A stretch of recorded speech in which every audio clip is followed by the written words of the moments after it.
on impact of union budget 2015. What we will try and do today is to share with you what the union budget has in store for the overseas Indians. I have here on the panel with me Mr. T.S. Vishwanath from SWAT Consulting and APJ SMB office, and Mr. Divya Baweja and Jatin Arora from Deloitte. I'm going to quickly ask Vishwanath to open with a few introductory remarks, and then Divya and Jatin will take you through the detailed impact of the union budget. Vish, over to you. Thank you, Charu. Good morning, good afternoon, good evening, wherever you are. Namaskar to all of you. I primarily, I'm sure Mr. Baweja would get into the details of how this particular budget will impact all the NRIs. What I'm going to try and do is, over the next 5-7 minutes, try and give an overview of where this budget is there and what we are likely to get out of this budget from an NRI or an OCI perspective. Over the last, in the recent past, the several questions that have come from NRIs and the discussions that have been held with NRIs, we find that there are a couple of questions which primarily look at the following few issues. The issues are primarily, they look at, where is India headed in terms of growth? And when you look at the budget and the economic survey which was presented before, there is this whole concept of looking at what they now consider as inclusive growth, so where we are taking the whole population along and targeting about 7.5% growth over the next 1 year, which primarily would be done through boosting of infrastructure. So which is something which is a very big deal within the budget, where we are talking about how infrastructure can be boosted, how there could be higher investments which are coming into infrastructure, an area where NRIs can seriously bring in a lot of money, because there is, under the FDI policy, which is not part of the budget, but under the FDI DIPP policy, there are these special dispensations for NRIs and for the diaspora to bring in quite a bit into the infrastructure sector. Second, there is this whole way of looking at how savings can be increased, because there are exemptions under the personal taxation which have been provided under the savings, which again, I'm sure Mr. Baweja would kind of get into, and he would be talking about it. The whole focus has been revival of the investment cycle within the country. So try and see how that can help, try and start some of the stalled projects. The other thing is to try, and which is something which the current government has been very focused on, and something which the NRIs and the diaspora has been very, very keen on, is trying to make the ease of doing business, how we could make doing business far more easier than what it is currently happening. And finally, boosting entrepreneurship. In terms of easing business, there is an e-bills portal which has been launched by the government, which is looking at integrating 14 regulatory permissions, which looks at making far more transparent in terms of doing business. But this current budget also talked about an expert committee that is going to be set up, which will prepare draft legislation on how do we kind of bring in the need for bringing in multiple and prior permissions so that investments can take off very easily. Beyond that, there is this whole view of trying to merge some of the regulatory mechanism and try and see that how do we make it far more transparent in terms of the regulatory mechanism. The other aspect, like an infrastructure, which I think would be looked at in terms of some of the other areas, is what they would call as the plug-and-play in infrastructure, where they are trying to look at where all the clearances and linkages will be in place before a project is awarded. So primarily what the government is trying to look at is to try and get investments into India, and the NRI, the diaspora, would certainly benefit from that. One of the things which is not part of the budget, but which is likely to happen soon, because one has seen news reports on that, is to try and look at making it easier for NRIs to invest in India when it is on a non-repatriable basis. How it could seriously be equal to what it is in terms of the resident investments. But that is still in the works. It is something which is likely to happen. There have only been news reports on that. So that is something which one is talking about. The other area which one has looked at is the fact that there is simplification in terms of corporate taxes. So, I mean, over a period of time, over the next 5 years, you would see that the corporate taxes are seriously coming down, and that would certainly help bring in a lot more investments into the country. The NRIs of the diaspora are huge investors into the country. So primarily, we would certainly look at this budget, trying to bring in those investments, make it far more easier in terms of the business, which making it easier for business to work in India and make it far more transparent. I'm now over to Mr. Baweja for a more detailed presentation on this. So, good morning, good afternoon, good evening, everyone. And before I get into the budget proposals and the impact, I would like to thank OIFC for giving us this opportunity to present this budget and impact analysis on overseas Indians. So thank you, Jonathan, for giving a good snapshot. So as we proceed, the agenda that I plan to cover in next 30 minutes is more in terms of giving a flavor on state of the economy, where we are. We are going to delve on certain proposals which directly impact overseas Indians in terms of investments in India. We will also cover recent updates which though do not form part of the budget, but there are some recent developments which have happened in last a week or so that would have certain impact where overseas Indians are concerned. We will cover in detail the proposals which impact the business that is set up in India. So when overseas Indians, you look at making investment in India, setting up business in India, what does it mean from a tax perspective, be it corporate tax, be it indirect taxes, or be it in terms of personal taxes. So proceeding further, if we look at the state of economy 2014-15, so we have seen in summary the GDP growth prospects have improved over a period of time. The GDP growth anticipated for 14-15 is about 7.4%. Now over the years, what they have done this time is there has been a change in the methodology to calculate GDP, which is more aligned to international mechanism of calculating GDP.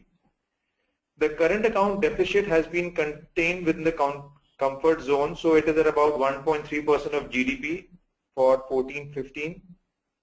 Sensex has been at all-time high. We have seen Sensex reach almost 29,000 mark, or crossing 29,000 mark actually, which has been a big high for everyone, especially for people who have made investment in stock markets.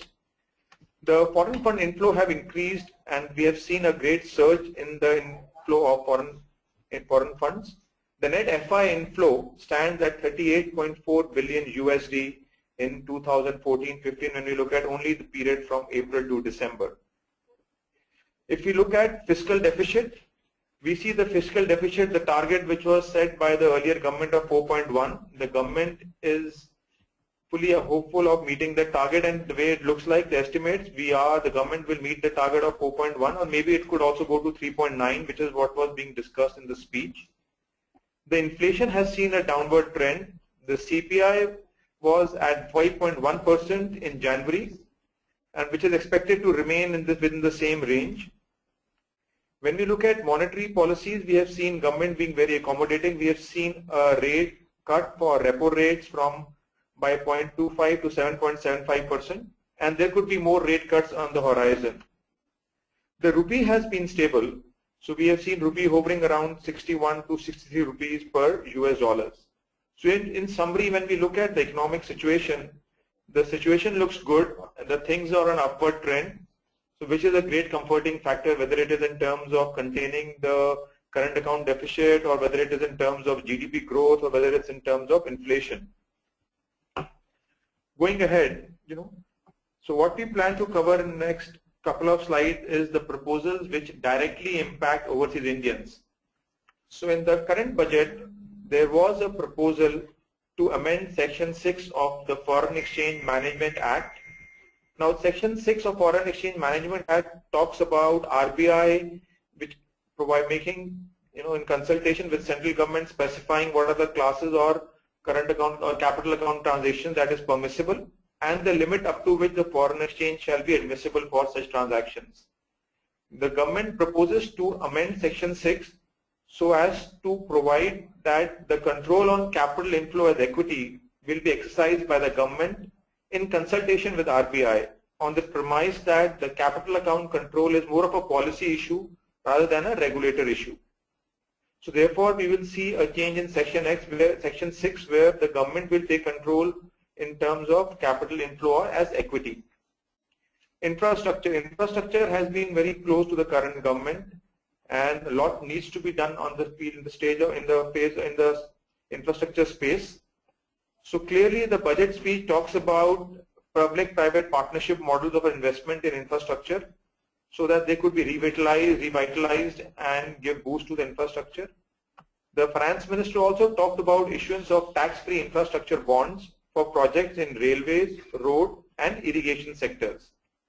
Now when we look at the current law, NRIs today can invest in bonds which are issued by public sector undertakings in India. However, when we talk about these gold bonds which are proposed to be introduced, or the infrastructure bond which the finance minister talked about, we would have to read the fine print and see whether they'll be aligned to the current provisions where the investment can be made by NRIs. So I think once these bonds are issued, we will have to look into what the conditions are so as to see the applicability for them. The finance minister also talked about monetizing gold. Now gold, we know, is very close to every Indian's heart, and even overseas Indians also. So what the government proposes to do is have a gold monetization scheme which will allow the depositors of gold to earn interest and jewelers to obtain loan on their metal accounts. The government proposes to come out with sovereign gold bonds as an alternate to purchasing metal gold. And this is the sovereign gold bond which I talked about, where we will have to see once these bonds are issued whether NRIs can invest in that or not. And also there's a proposal to develop an Indian gold coin. There are certain key focus sectors from the policy perspective which the finance minister talked about. Banking and investment critically being one of them. There's a proposal to allow foreign investment in alternate investment funds. Now these are the funds where the NRIs can, or even overseas investor can set up or make investment in the trust, which will further make investment in the underlying units or underlying undertakings in India. Currently, the investment in alternate investment funds is through the route of FIPB unit prior approval. So the proposal which finance minister talked about was that we should allow foreign investment in these alternate investment funds. Also, there was a proposal mention of rationalizing of foreign investments. So where the proposal is that right now if you look at foreign investment, they could be in form of FDI, they could be in form of FII, they could be in form of QFIs or venture capital.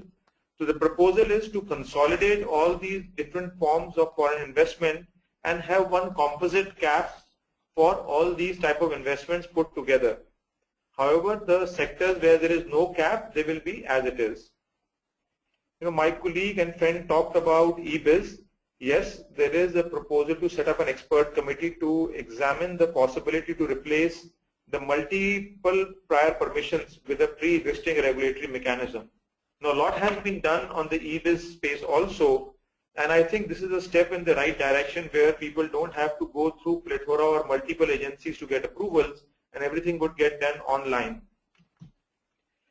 Looking at the international finance centers, there's a proposal to set up GIFT as an international finance center in Gujarat. This would be on similar lines as international finance centers which have been set up in Singapore and Dubai. To give boost to the tourism, earlier this year we saw an extension of visa on arrival facility for travelers coming from 43 countries. It is proposed that the list of these 43 countries will get extended to 150 countries in phases. So that would boost tourism, and that would make it easier for travelers to come to India, and they don't have to look at taking a prior visa, so they could take visa on arrival when coming to India. So clearly, these are all steps in the right direction and when we look at from an overseas investor perspective, whether it is the sector specific or whether it is easing of reform, easing of FDI, or whether it is looking at how we can make alternate investment funds or making business easy, or when we look at investment opportunities in the infrastructure space. So clearly these are the steps taken by the government in the right direction, and these are the key policy proposals which directly impact a foreign national or an overseas Indian for making investment in India. Coming to the next step, we talk about recent updates, which they do not form a part of the budget, but these are recent developments. One, there has always been a press note which has already been issued, which raises the FDI cap in insurance from 26% to 49%. This press note was released very recently. Now the foreign investment cap will include all kinds of foreign investment, be it FDI, FII, QFIs or NRIs, etc. The key condition is that the Indian insurance company in which the investment is being made should be owned and controlled by resident Indian entities at all times. Further, the foreign investment in all the Indian insurance companies should be in terms of the pricing guidelines which will be prescribed by RBI. As my friend Mr. Vishwanathan mentioned, that there has been a recent news report which talks about DIPP making a proposal to treat non-repatriable investment by NRIs as domestic investment and not as FDI. So this is something which has been gathered from recent news clippings. So we need to see how, as the time progresses, whether this becomes a reality or not. Let's look at some of the proposals which impact once the business has been set up in India. So in the next few slides, I will talk about the implications or the impact from a corporate tax perspective, from an indirect tax perspective, and from a personal tax perspective. So clearly when we see overseas Indians who have made investment in India, be it in form of corporates or be it in form of limited liability or in form of partnership firms or any other business ventures, there are certain issues which arise or that we need to understand the impact of the taxes on all the businesses set up in India. So let's talk about corporate taxation first. So when we look at corporate tax rates, in the speech when the finance minister was introducing the budget, he mentioned that there's a proposal to reduce the corporate tax rate from 30% to 25% over the next 4 years. Though there is no change which is there for financial year 15-16, the changes to the reduction of the corporate tax rate will take effect from financial year 16-17. So over the next 4 years, the Honorable Finance Minister has talked about reducing the rate from 30 to 25%. However, when we see a rate reduction, there would be removal of various kinds of tax exemptions and incentives for the corporate taxpayers. Now with this lower tax rate of 25% over the years, we will see India, the rate being more competitive with rates in other countries.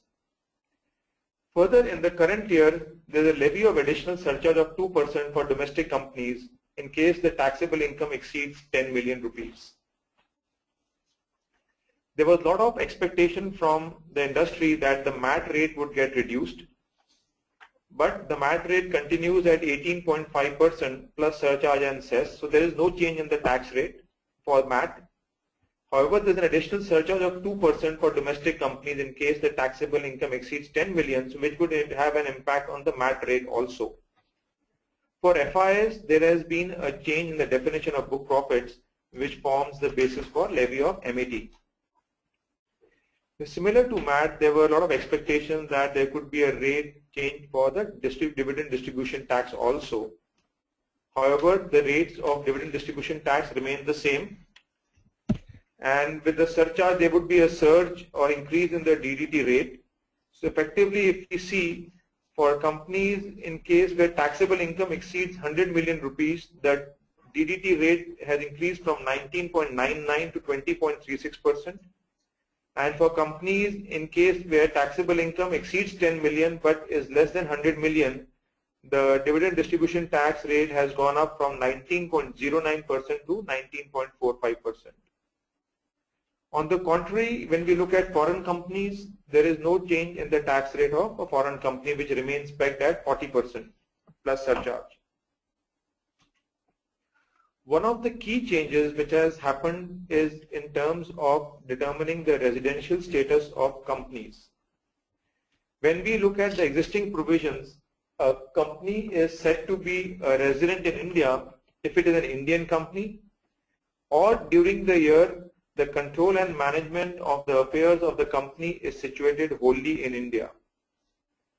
The Finance Bill 2015 proposes to amend the definition of the company. So as per the new definition which is proposed, a company is said to be a resident in India, if it is an Indian company, or, now this is the amended part, its place of effective management at any time in the year is in India. So if we look at a foreign national or overseas Indian setting up a company in India, and at times if suppose you have some of your family members in India who have any control or who exercise some control, then that company, even if it is not an Indian company, will be categorized as an Indian company. Now what is a place of effective management? A place of effective management has been defined to mean a place where key management and commercial decisions that are necessary for the conduct of the business of an entity as a whole are in substance made. So this is a very important change in the definition which would have far-reaching impact. So one would need to really see that at any point in time the control and management or the effective management should not in any way lie in India, even if it relates to a company which has been set up by you overseas. As I mentioned, the current budget proposes allowance of foreign investment in alternate investment funds. Now investments in alternate investment funds or AIF trust can be made by NRIs through FDI route with the prior approval of FIPB. The tax laws propose to provide a pass-through status for Category 1 and Category 2 AIFs which are registered with SEBI in India. So what does that mean? The pass-through status means that for AIF, any income other than business income will be exempt from tax. So only the business income will be taxable at the rate which is applicable depending on the form of the AIF, whether it is a company or a trust or a limited liability partnership. The provisions relating to dividend distribution tax which are applicable to companies will not apply in this case. And if there is any loss which is there for AIF, it will not be permitted to be passed on to the investors and it will be retained at the investment fund level. Now any income other than the business income which is paid by the fund to the unit holders will be subject to a withholding tax at 10%. And there are certain mandatory filing requirements with the tax authorities. So what does it mean for the unit holder or for an investor in these funds? As I mentioned, the business income is taxable in the hands of AIF, and any income which is other than the business income will have a pass-through status and will be chargeable to tax in the same manner as if the investments were made directly by the unit holders. And the business income distributed by fund to the unit holders shall be exempt from tax since the same would have already suffered tax at the hands of the investment funds level. Now comes a very important proposal which relates to indirect transfer of assets or of shares overseas. Now this essentially relates to the famous Vodafone case. So the government proposes to mention that any transfer of shares of a foreign company which derives substantial value from India, only in those cases will that transfer be taxable in India. So what do you mean by substantial? Now this is what the budget proposes to define substantial.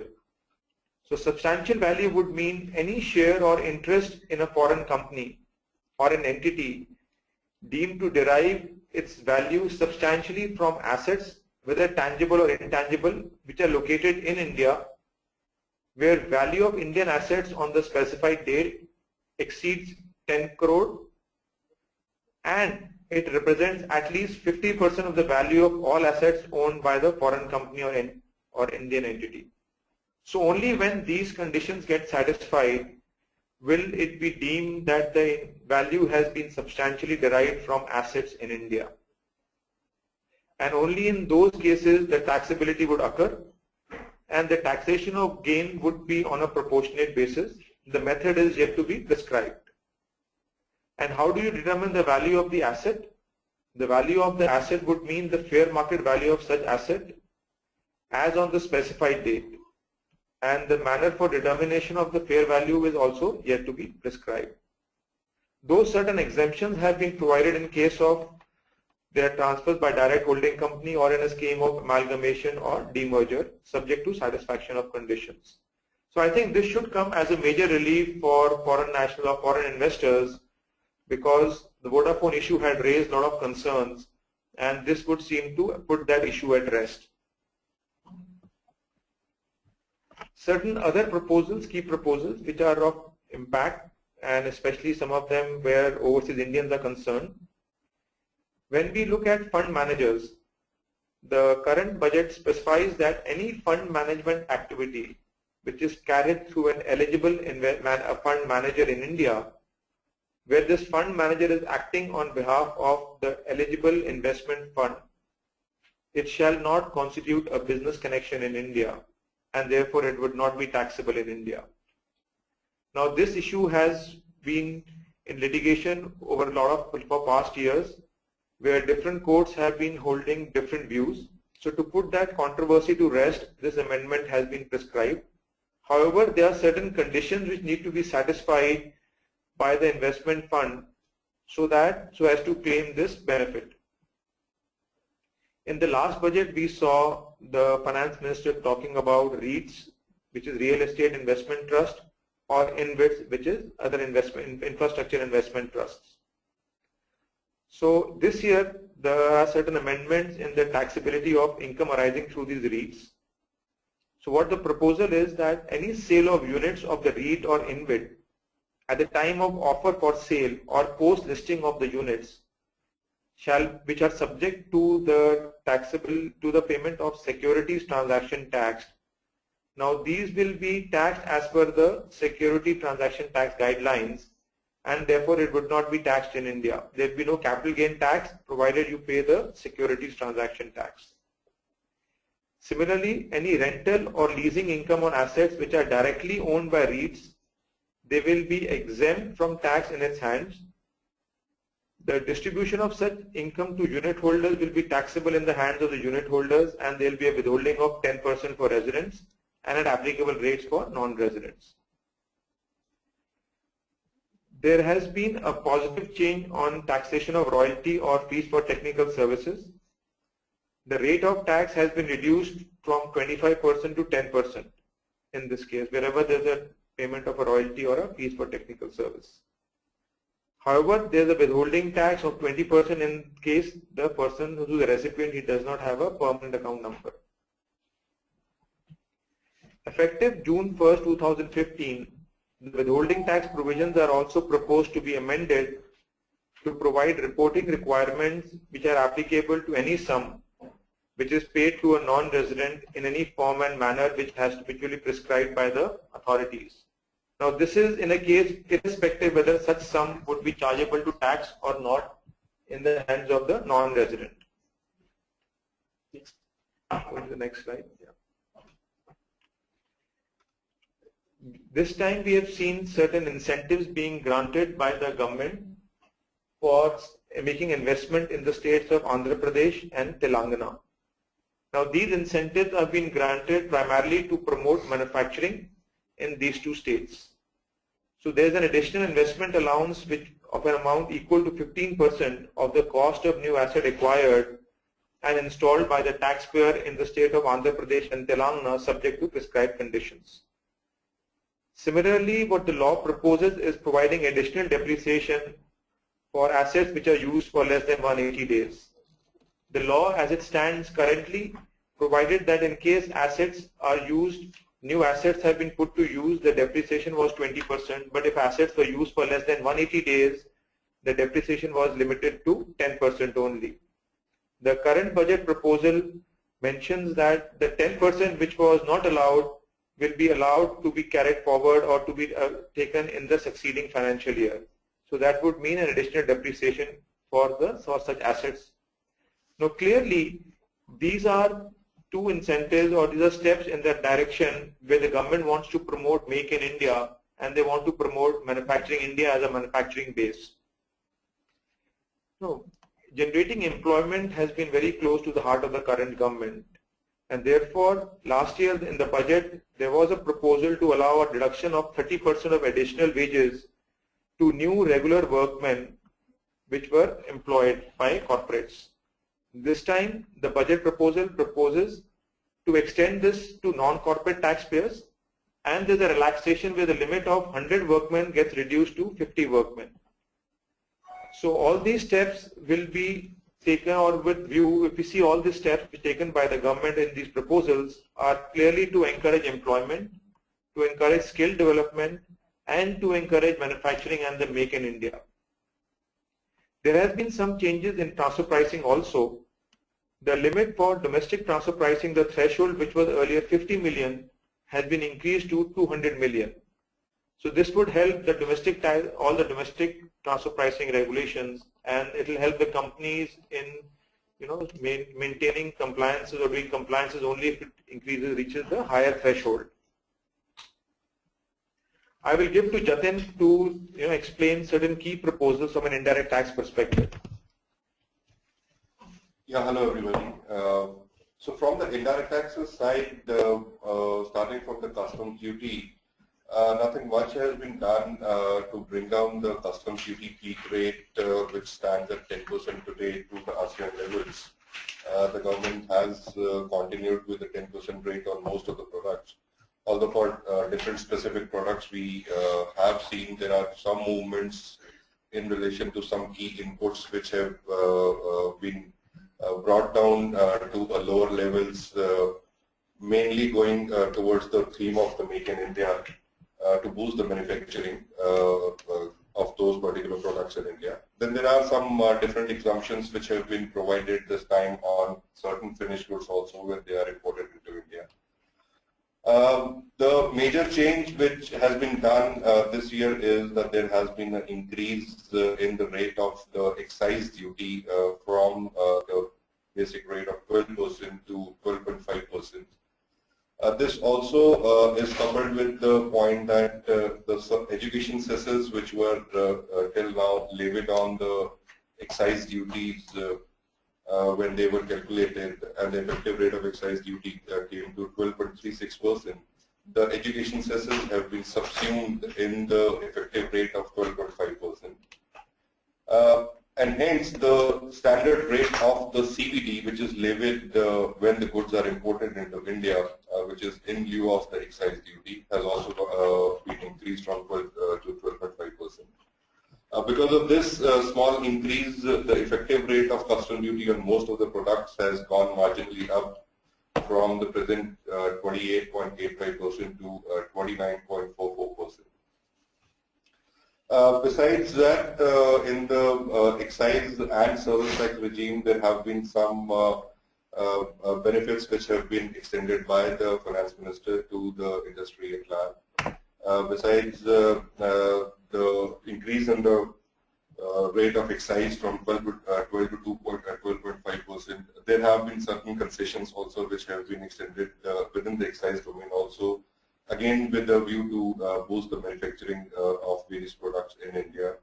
There have been certain tinkering with the rates on few of the products wherein certain concessions have been given, certain goods have been exempted from the levy of excise duty as well.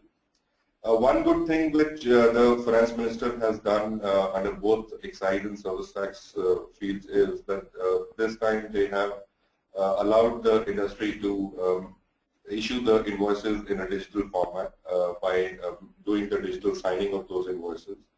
Also, they have allowed the maintenance of the records both under excise as well as in service tax digitally with the specified conditions. Although certain details and guidelines will be issued later on to prescribe how the digital invoices and records have to be maintained and issued.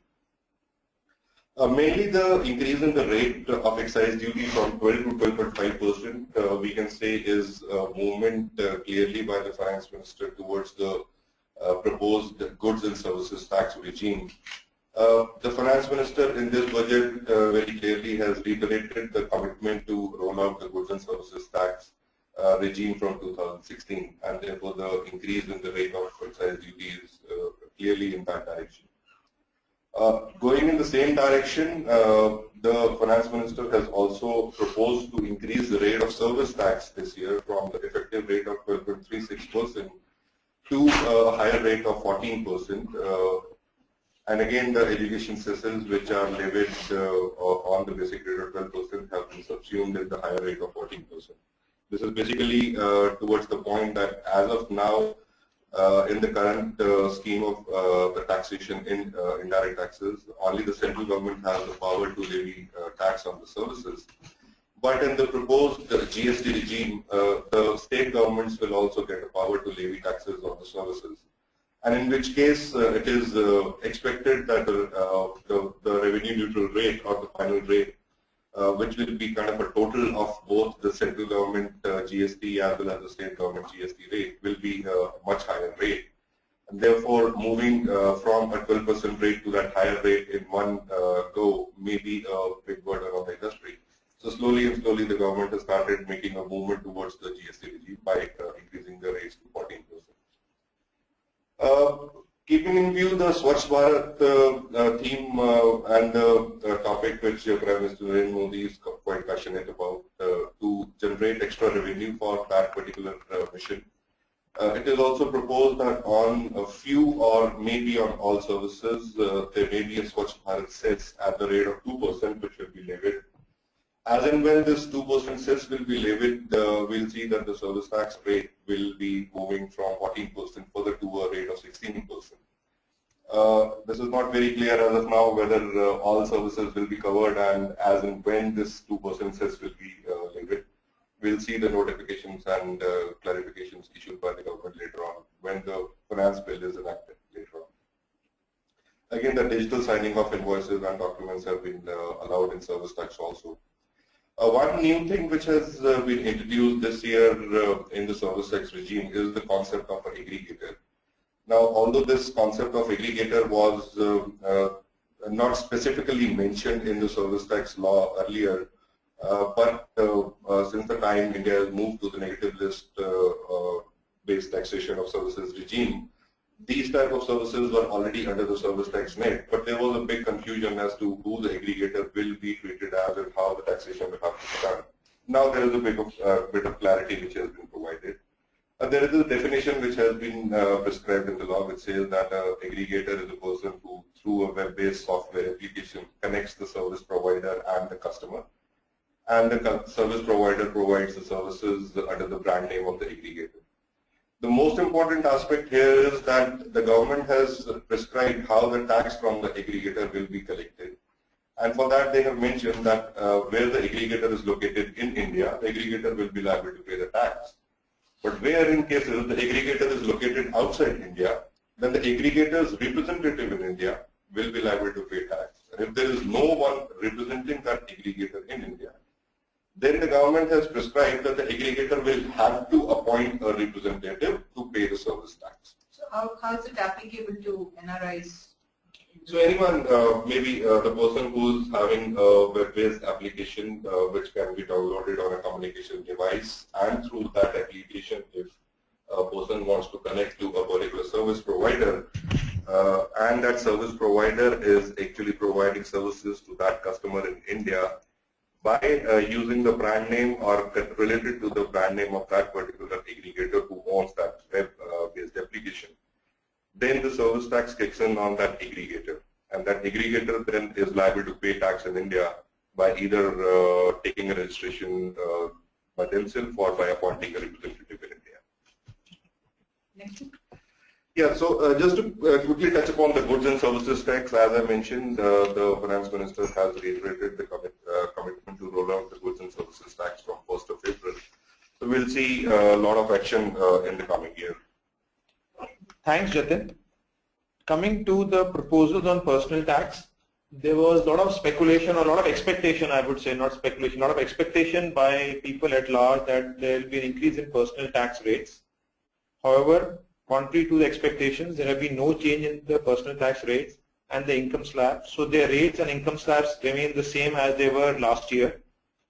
The only thing is that for people whose income is over 10 million rupees, the surcharge has been increased from 10 to 12%. The education cess remains at 3%. There is an additional reduction of 50,000 rupees which has been there for any contribution towards National Pension Scheme. So that is the only benefit which is there in the current budget for individuals. Certain important amendments, So there is the wealth tax which was there has been abolished. So all the overseas Indians who had wealth in India, who had assets in India, now this I have relief for them. They will not be liable to pay wealth tax in India.